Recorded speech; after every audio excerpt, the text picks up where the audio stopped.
এটা বাংলাদেশ, এটা ভারত পাকিস্তান নয় রে ভাইরা, এটা হলো বাংলাদেশ।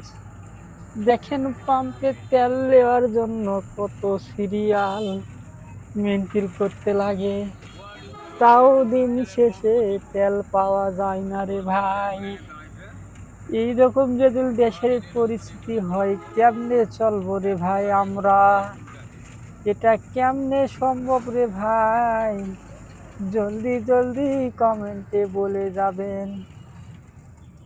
1 থেকে 1.5 কিলোমিটার জাম লাগছে তেলের সিলিন্ডারের জন্য। দেখি কত দূর তার পাম্পটা পাওয়া যায়। এই জন্য রাস্তার মধ্যে অনেক যানজট লাগছে।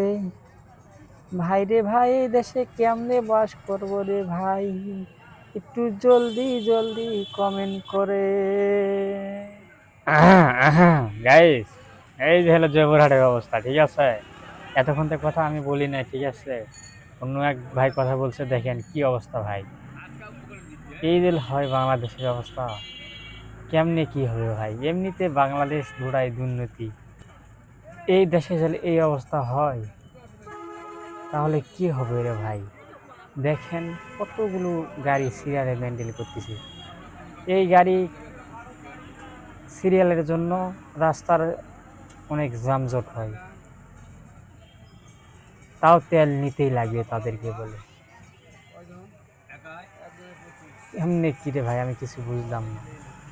পাম্প আছে আরো ওই সামনে, 1 থেকে 1.5 কিলোমিটার রাস্তা সিরিয়াল, কেমনে কি রে ভাই?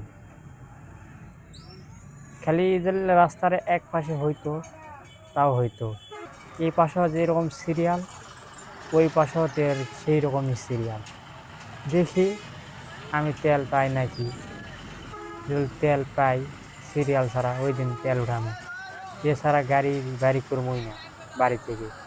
কি আর হয় হোক, তেলের ট্যাঙ্কি শুকিয়ে গেলে যাক, ফাটে গেলে যাক, ছিঁড়ে গেলে যাক, মরে গেলে যাক, আমি বার করা পাবো না। এই সিরিয়ালে তেল তোলা আমার দ্বারা সম্ভব নয়। দেখেন ভাই, রাস্তার সিরিয়ালের জন্য অপর পাশে গাড়ি ঘোড়া, বাস, সিএনজি, ইজি পার সবগুলো জ্যাম লাগছে। তাহলে কেমনে কি রে ভাই? সরকারের কাছে অনুরোধ জানাই, অতি শীঘ্রই এই বিষয়টা নিয়ে একটু দেখুক, না হলে অনেক সমস্যা হয়ে যাবে। এইভাবে কেমনে মানুষ চলবে রে ভাই? পাম্পে যদি তেল না থাকে, 2 ঘন্টা সিরিয়াল ধরে যদি তেল না পায়, অনেকে এরকম হয়, 2-3 ঘন্টা সিরিয়াল দাঁড়ে তারপর তেল পায় না। আসসালামু আলাইকুম, আমার ভিডিও শেষ করলাম।